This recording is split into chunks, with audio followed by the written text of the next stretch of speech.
Hey guys, it's V-Man for No Budget Productions, and with me today is my good friend Josh Irwin. Josh, how are we doing today, man? Doing pretty good. How are you, Vance? Oh, finer than frog here, my friend. So you have a little fundraiser thing going on, I mean, you have a budget, but it's not quite as good as the ConStar budgets, but Oh it's you no. know, The films aren't as good either. oh, bless your heart, man, man. But it's a little bit more than some, but you need a little help there. Yeah. Um, but you've put out quite a bit this whole year. Um, I mean, you put out quality content, uh, and you need a little bit of funds to get there. What can you tell us about where, like, for those that don't know where you've been, where you're going, and what you need help with, man? Well, last year we set out to do a crowdfunder, and we did, and it was pretty successful. And we wanted to crowdfund 3 films out of it. We only brought in enough last year to pay for 2 of those films. We've since put 2 films out since then. And so essentially what we're doing is we're just kind of going for that last little bit to pay for this film, Crisis on Infinite Excaliburs. So like, we had something like 7,000 left on our goal from last year. So we're I think we're asking for 8 this time around. Yep.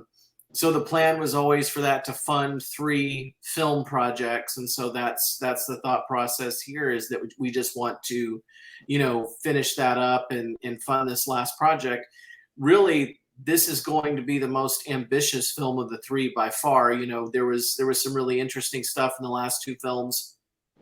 Agent of New Worlds was a real on location thing where we went all across the country to film it, and that was fun. Needs of the One was more of a bottle story that was done on the spaceship, but it had a lot of makeup. It had, interesting other ships to interact with. It had its own, unique things. We shot at a dojo, a martial arts dojo, and did some fight choreography, and that was fun. And so we're doing something completely different now than those 2 films, where it's this, mega sci-fi crossover, where it's not just going to be a Star Trek fan film. It's going to also be, there's going to be some Babylon 5. There's going to be some Galaxy Quest. There might even be some Stargate in there, where, we're going cross sci-fi franchise, where our USS Excalibur gets kind of stuck in this pocket dimension, and all these other Excaliburs are getting stuck there with it, and they all have to work together to escape. And the idea for this film originally came, as many things, Avalon was influenced by ConStar and by Vance, because you were doing a lot of that sort of thing. Where I think I'd made a joke like 5 years ago, where you're like, here's Prime Menard, and here's Kelvin Menard, and here's Mirror Menard, and I was like, you need to get them all together and do the Council of Menard, a joke harkening back to The Flash, which Mhm. is something you and I talk about a lot, and Rick and Morty.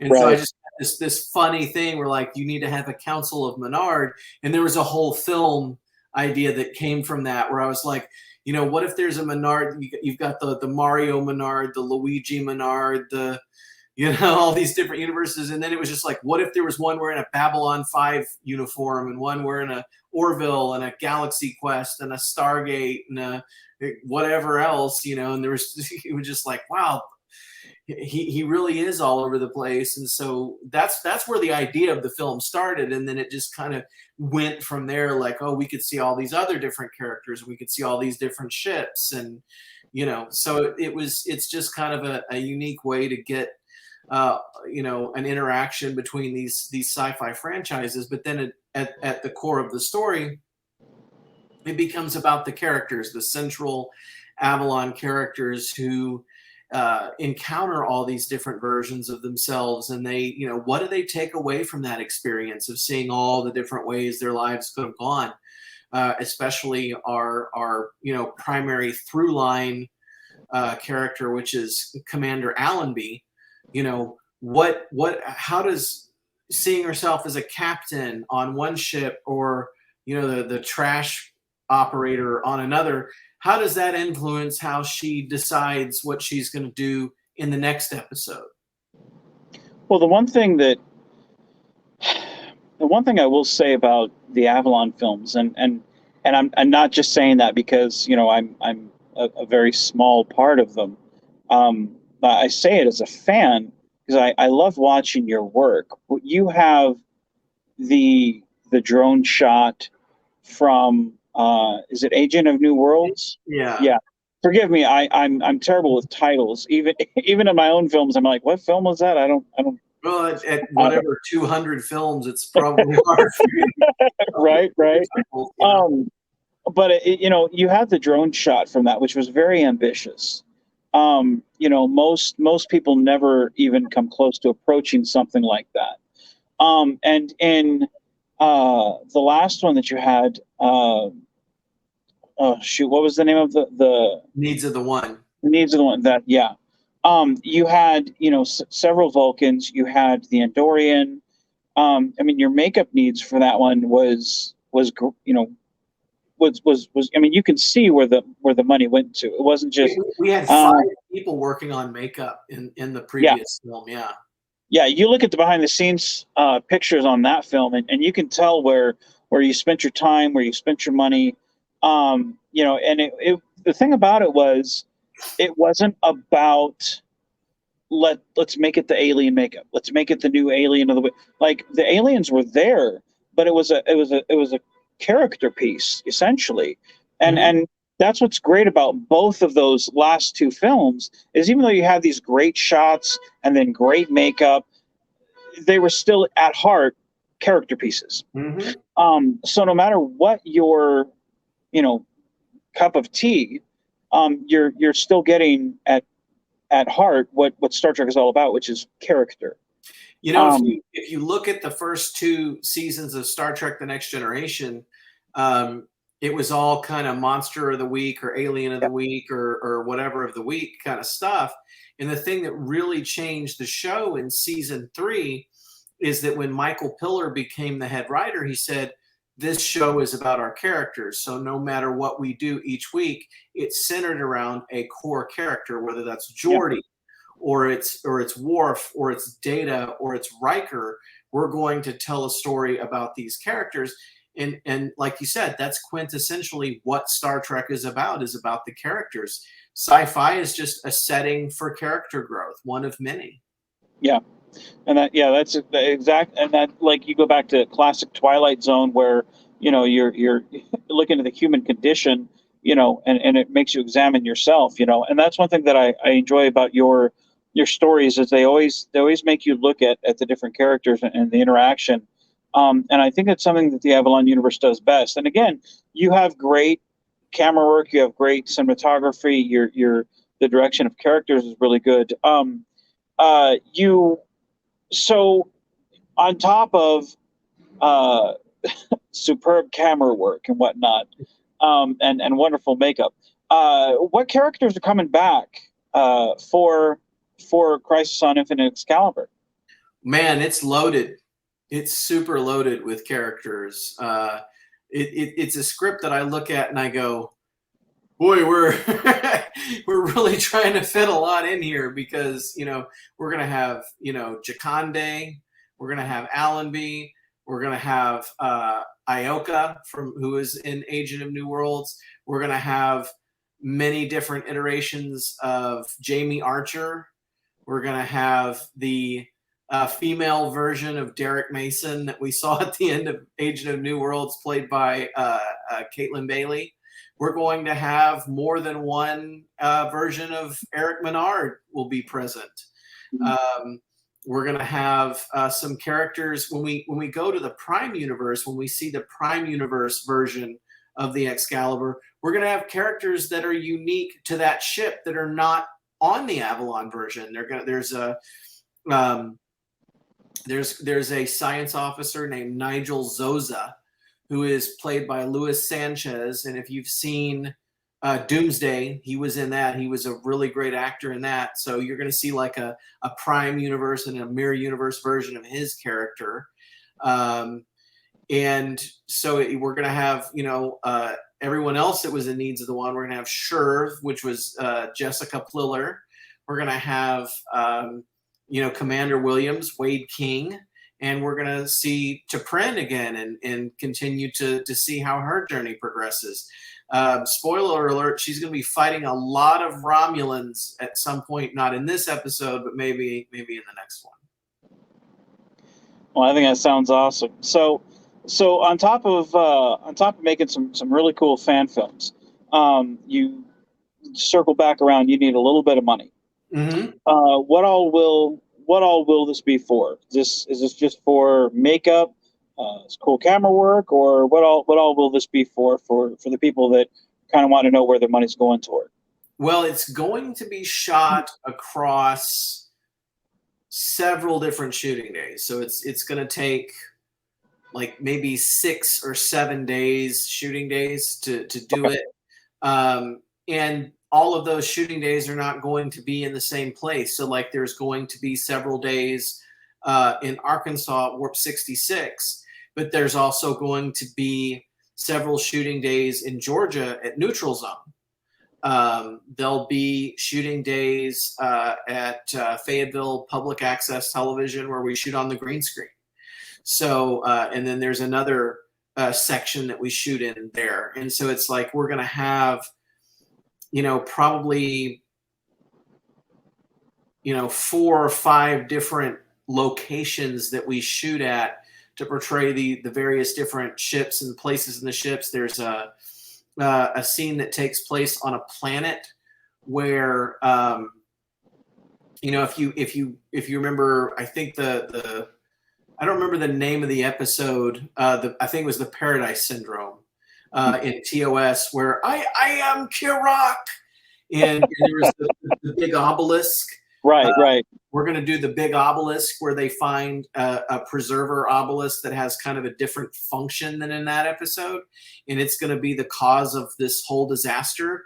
And we're going to build the inside of that obelisk, and then we're going to have a CG version of that obelisk on the outside. Okay. When the characters approach the obelisk, they're going to be on a green screen, and then they're going to go inside, and they're going to be inside of that. And there's going to be stuff that comes up where they're looking at the multiverse. There's going to be, if you watch the TNG episode Evolution, where they were, you saw it a couple of times in Next Generation, where there's that star system with the big red giant, a little neutron star that's eating the bigger star alive. We're gonna have a star system like that, where we're seeing the big red giant and the little neutron star, and all of that action is going to be going on. I even teased it in the credits of Needs of the One, because I made it myself. I made the star system. But so it's just going to be loaded with crazy Easter eggs. There's even at one point we're going to see a Kelvin version of the Excalibur. We won't see it for long. And I think that the fans are going to like, what happens there, but it will be there too. And so, and then there's going to be fun interaction with the Orville, with Babylon 5. It's just going to, when worlds collide kind of situation. It's going to be reminiscent of Parallels. It's going to be like anything that I do, where it's just chock full of silliness and Easter eggs. And look, I even made fun of myself in Agent of New Worlds, where they found an Easter egg that was an Easter egg at the end, where the Easter egg was literally shaped like an Easter egg. It looks like a giant Easter egg. So, that's the thing. Like you guys have shot at Warp 66 and Neutral Zone plenty of time. Like the lay of the land, and that's one of the good things about working with you is like once you get there, how to kind of cut through the BS and just shoot straight and get done what needs to be done. Yeah, we get to work. Yeah.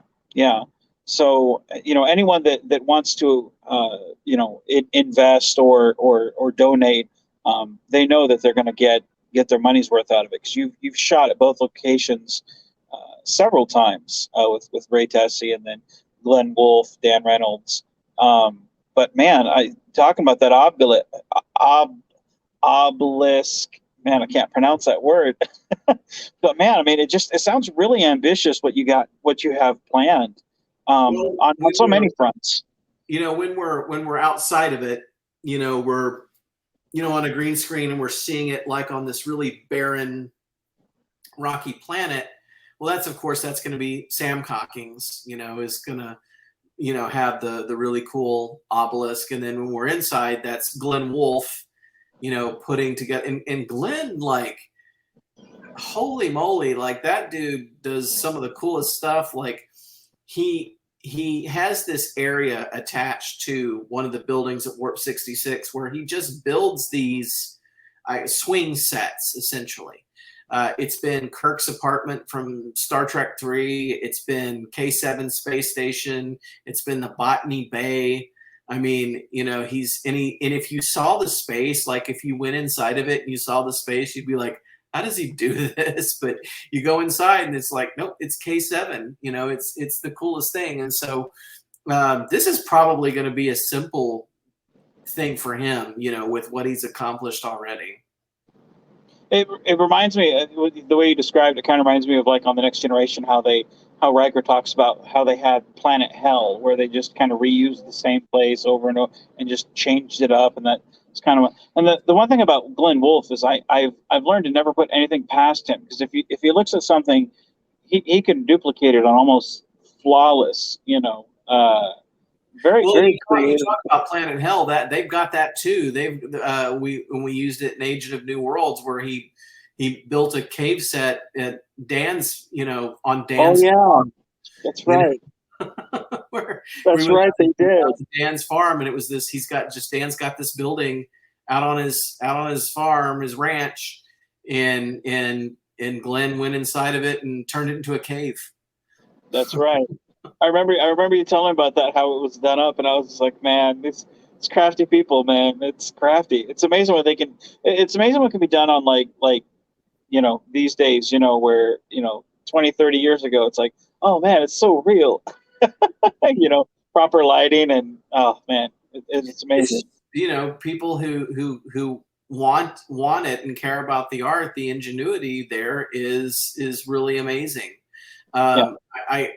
In a lot of ways, like if you look at a fan film series like the Federation Files, they get more creative than we do, because they're trying to do all kinds of really neat stuff. Like this film that they're about to release, Mudd's Mission, is really, really neat. I mean, it's got Harry Mudd, it's got Tribbles. They do kind of their own not Star Trek, crossover thing that is so fun and silly and cute. And then you've got some good characters. There's a nod to another just classic fan film series. There's like 3 cameos from classic fan film actors. They're going to have, I think Michael King is doing he's doing a cameo, and then the Admiral guy from Star Trek New Voyages, Withrow, and then I think Jim Von Doltron's in it. And I think Jim Von Doltron directed it too. Oh wow! And it was like a really fun experience to shoot it. I mean, it was like some of the funnest shooting days anyone's ever had. Going out there and working on it. So I mean, this Mudd's Mission thing is super neat. Like they take the Star Trek universe and they just have fun with it. You know what I mean? Yeah. They don't. They're not uptight about it like some of us are. They're just like, hey, whatever goes. Well, they're very welcoming, to people who want to get the stuff done, and they're very collaborative. If you have an idea on something, and you're not sure how exactly to get it done, and you're like, well, this is kind of what I need. There's been plenty of times where Wolfe has been like, well, why don't we try it this way, or why don't we do this way, or Dan has been like, hey, why don't I have this, why don't we try this way, and and it's been like, never thought about that. They're both generous, just so generous people. And they treat everyone the same. You know what I mean? Like they are open to anyone who comes down there to shoot, they don't play favorites. Anyone who shows up and is there to shoot something, they treat them all like family, like they Yeah. roll out the red carpet and they're very kind. And Well, I so remember. they're not discriminatory at all. It's just like everybody's a friend when they're down there working at Warp 66, I remember when we shot Lexington Adventures, we were kind of limited on what we had for the Monster Maroon uniforms because of course the budget was very, you know, I mean you've seen my stuff. It's very minimal, and that's putting it mildly. But they were so generous on, hey, let's try this, let's do this, let's try Mhm. this, let's do that, And I mean, what they came up with was, I was like, oh man, that's a lot better than what I had. Like, yeah, let's do that. Right. And it's like, I much respect to both of them. They're just great people, great hosts. I love both of them. So okay. So that being said, we've talked about the films that's coming. We've talked about the films you've done. Let's talk turkey here. Okay. You have a GoFund, or is it GoFundMe or Indiegogo? Which one is it? It's Indiegogo this time.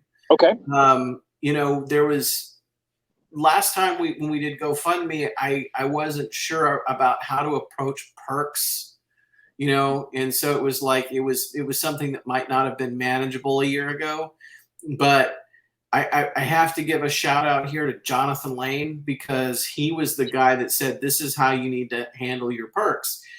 And he basically figured out the entire perk system himself. And some of those perks are just things he pulled out of nowhere. He's like, he made this like phone screen, like for your iPhone or your Android, that's just an Avalon Universe phone background. And he's like, here, you could send this. And then he found out how to print Avalon Universe phone cases. He's like, you could offer an MP3 of the film score. You could offer a download of the film. You could, and so there's this one package that is like the top selling package of perks, which is like, and I looked at it and I'm like, man, people like, I think I had 5 of them come through in like a few hours or something. And I was like, people keep going for this $25 one. And I looked at it again and I was like, this is an email, it's like you get a link to a Google Drive and it's got, the iPhone wallpaper, it's got the MP3, it's got the download of the film, you get your name in the credits, boom, and all I have to do is like, just mass email that.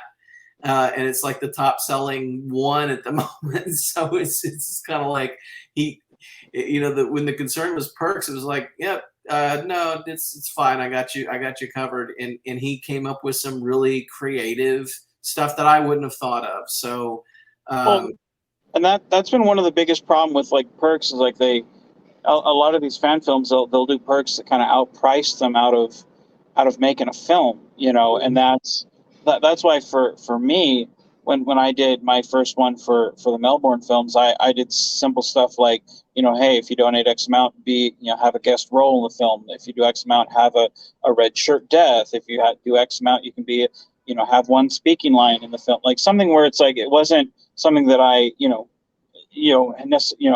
never sent anything to anybody because I didn't have to. It was just like, hey, show up and you can have this, to any one of the films, it's something where it's like, because I looked around to people and I was like, man, some of these people are just outpricing themselves, but if you find something that is reasonable, instead of, oh man, I got to have my face on every coffee mug, it's like, those get expensive, man. Like, be realistic, but that's awesome that you guys have there's one where we can 3D print our specific Avalon Universe badge. Really? Yeah, and those Dan Reynolds does those. He designed those, and I wasn't planning to use them for a while. I was just throwing around this idea of what if the badge evolved as we go into the motion picture era, because when we get to the final story, in the 23rd century Avalon Universe arc, you're in motion picture territory as far as time, And Right. I'm not gonna do the pajamas and all of that kind of silliness. I'm gonna, we established that an earlier uniform change happened in Avalon Universe. So I was like, when we get into motion picture era, we should have some different badges to show the passage of time. And Glenn like made a mock-up with like an Avalon bat with one of the metal badges and constructed the back of it. And then he gave that to Dan, and Dan like designed that in like Blender and then 3D printed it. And when he showed it to me, it was like so awesome that I was like, why don't we just go ahead and start using them, because they're neat. So we rolled them out, needs of the one, and I loved it. I thought it was unique, and we're going to use them again in Crisis. That's awesome. That's awesome. So going forward, like I said, let's talk bottom line. How much are we asking for the fund for the Indiegogo? Well, the ultimate goal is like $8,000. Okay. And if we meet that and we start to go towards stretch goals, we're going to want to do things like replace, there's some uniforms that Glenn and Dan own that we've damaged over the years, just through fan film conditions and working in action. I want to like replace those. And so that may be like one of our stretch goals, is to just replace some stuff or help with some set building materials for them or something like that. But the $8,000 will get us the film. And, that's, again, a lot of that stuff is, like feeding everybody, gas to get there, hotels. Like even if we're shooting in Arkansas, we still have to put people up in some places. Like Warren Hawk, we bring him from Atlanta. And then when we go, the second phase of it, we go down to Kingsland. Well, that's a very expensive trip. If you sat down and added up what it costs for, a group of people to go down there and stay down there for several days, and it adds up really fast. So those are kind of the two facets of what we're talking about. Yeah.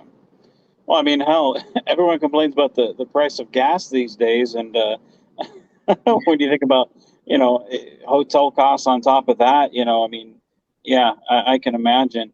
So 8,000 is what you're looking for. Anything past that helps kind of fix everything back up to kind of what it helps the people who have helped us, is what it does. And one way or another, I'm going to find a way to do that anyway. But if we hit a situation where we start to hit stretch goals, that's going to be the first place that I'm going to want to go to with that. Okay. Right on, man. Right on. Well, we're almost at the 30-minute goal. I think we know exactly what we want to do, which is either donate if we can, find it within our hearts and share, either with money, or if we can't, with money, because obviously share the link. Exactly. I'll take either one. Yeah, because somebody out there has a little bit to give, and you guys obviously have the track record for it. How many films exactly do you guys have out? 10. 10. Which, wow, that's a lot in 4 years. Yeah. Now, I think that there were 5 releases maybe just last year, although that's counting interlude.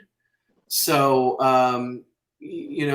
so maybe like 4 strictly Avalon releases last year where we had, and that, 10 were including the shorter stories too, like Legacy and New Orders and that kind of stuff. But FTL Nano Encabulator.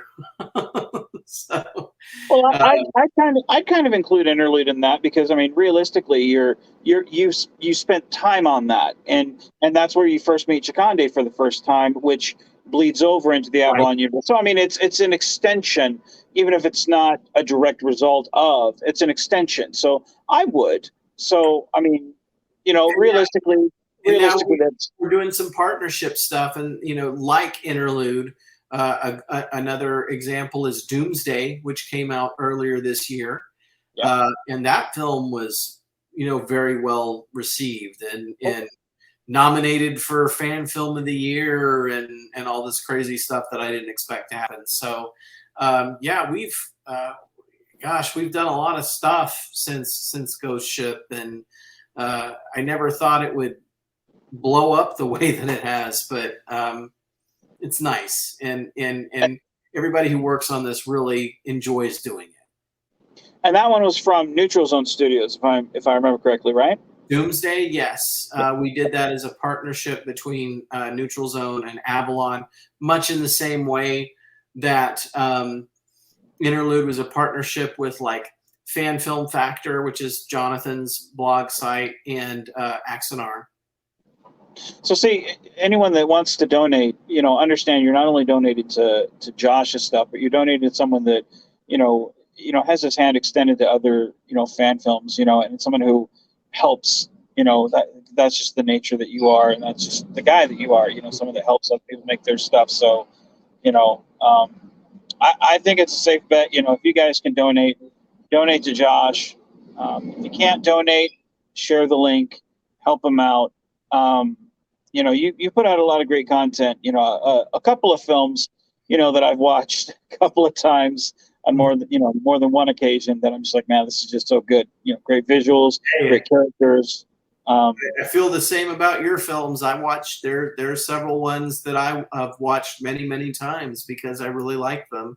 Like I said, I've always seen your character as being a Star Trek character on par with Kirk or Picard. And, I think that the big thing that is the unique opportunity now with fan films is that we have a group of people who have begun to realize that fan filmmakers are all in this together. Yeah. There was this previous era where it was a lot about competition, and I think that there are a group of us who are not seeing it that way anymore. Nope. We look at each other and we say, we're all building a fan film lore, and we all have the opportunity to be connected in that lore. And the more that we work with each other and build each other up, like the more that becomes a bigger, more intricately connected fan CU or something, you know what I mean? It's the universe or whatever, the fan EU, fan extended universe or whatever, like that's a unique opportunity. Well, it's like you were talking about, with Mud's, the Mud. I forgot. Man, Mud's, you just said it. Yeah, the new Federation Files movie that's coming out. You've got 3 different people from 3 different fan films that are guest starring in that. When I first got into this, it was not all that common to see people crossing over. That was a very rare thing. I mean, I'm sure it did happen, but when I got into it, it was very much like, "Oh, my fan film is the best. No, my fan film is the best." But I mean, now it is not uncommon to be like, "Hey, Josh, I need you in this film." Okay. Hey, Frank, I need you in this. Okay. Hey, George, come on over here. All right, I'll play in the sandbox. Hey, Jose Cepeda, come on over here. All right, like it's not uncommon, and that's the beauty of it is, when say like you need help with the Indiegogo. Hey, let's make a thing. Let's see if we can get a couple people on here. Let's all share. When I need something, hey, Josh, can you help me? Sure. Hey, Dan, can you do this? Sure. Hey, Ray, hey, Wolfe, hey, somebody, and that's the beauty of fan films these days is, we do help each other out. And there's a great camaraderie there. It's a wonderful thing. Why do we do this to begin with? Because we all want our own opportunity to have a place somewhere in Star Trek. Yeah. That's why we do this. We want to, there's me on the bridge, there's me on a spaceship. We all want to have our own place in this because we love it so much. Well, that's what we all want. We should all be able to have that, have it together is even better because it makes that fan film experience mean more Yeah. because like, there are all these different people who are connected, telling their different stories, but there's a through line to all of them. There's a thread to all of it. I mean, wouldn't it be cool to see a film that had all of those people you mentioned, Frank Parker, all the Dreadnought Dominion guys, Jose Zepeda, George Cayenne, you know, Constar, Avalon. Heck, it would be cool to even bring Farragut and Exeter and all of that kind of stuff into it. Like, imagine if you had a fan film where we all just collaborated and did it together or something. Oh That yeah. would be the coolest thing ever. Oh yeah. Well, I mean, the thing is that I think is wonderful is, it's not uncommon to get your picture taken in the captain's chair, and that this is not a degrade for anyone that has their picture taken in the chair, but to actually sit in the captain's chair and be the captain and have everyone in the stations around you and know that that's your moment to be the captain and give the orders on a film that is your film, like that there's something that can be said about people that are like, no, let him have his chance to shine, this is his Mhm. film, you know. And even those people that are at their stations, like I've told people in my films, no matter what people say about the film, good or bad, um, nobody gets to, very few people get to have that moment and be where you are. So enjoy it because you're where very few people are. And I love sharing that experience with whoever happens to be there, no matter which crew it is, whether it's Constar or Dominion or Avalon or Lexington, whoever. I love seeing the different crews. It's a wonderful thing to see. Like Rain Cross, they have 6 episodes out that I just got done going through the editing room with Paul on their first real episode to put out, and I'm sitting there going, man, because they shot all 6. I mean, it took them like 7 months to do it, but they knocked all of them out. And I'm sitting there going, man, this is a lot of footage to go through. Holy moly! Before I actually pass it off to the editor, because like we got to go through and make sure that it's good. Um, Mhm. but it's like nothing excites me more than to see people like them, see people like you, see people, just do what they do best, And Indeed. I can't tell you, Crisis on Infinite Excalibur, holy moly, they're in for something. Based on just what you and I have talked about behind the scenes, it it, When it sounds like it's a really good thing. I hope you've read the script. I sent it to you. No, Uh, I actively avoid it. um, but yeah, and I'm gonna do another big rewrite on it here very soon. Because we're going to how we've kind of finally got some ideas fleshed out that we want to explore, and so I'm going to add another pass and another layer at some of it, but it's going to be a fun film no matter what. Yeah, yeah. No, I'm excited. Like everything we've talked about and everything I've read. I can't wait to get down there and then actually see the people, meet the people. Because again, everything I've done has been on my own green screen from home, and I can't wait to go meet, especially Chikande. Based on when him and I talked on the phone for the first time, and he picks up, and I'm like, Porky's House of Porn, and he's like, and then he delves into his thing, and he instantly, boom, back and forth, and we're just having a good old time, just BSing, and I'm like, he gets my humor, and I got his, and Yeah. I can't wait, man. It's gonna be Warren, good. Warren just likes to have a good time. He Yeah, gets on set and he likes to be silly and tell jokes, and he loves the outtakes. He loves the camaraderie. He just likes having a good time being on set. So it's always a great pleasure to have him there. But then when he gets in character, boom, there he and is. There's well, no getting around it. well, and that's a good thing about doing the being with people that know what you're doing. Like it's one thing to have fun and have a good time, but as soon as the director's like action, then it's like you know. But I can't wait, man. I can't wait. So okay, so everybody who is curious, we'll have the Avalon Universe link in the description.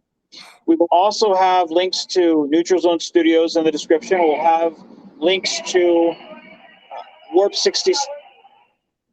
I apologize, guys. I'll have links to Warp 66 Studios in the description as well, and we will have the link to the Indiegogo in the description as well. So all four of those links will be in the description. Most important one is the Indiegogo. And like I said, please donate if you can, even if it's just $5. That $5 will go a long way. And if you can't, hey, real life, I get it. Share the link. That will go a long way, because even if you can't, someone out there might, and they might be like, you know what, let me give this a shot. Just keep sharing it, and eventually they'll get there. I really believe it. People, good-hearted nature like Josh, I have to believe that they'll get there. So, Josh, is there anything else that you have to add before we go ahead and cut it short?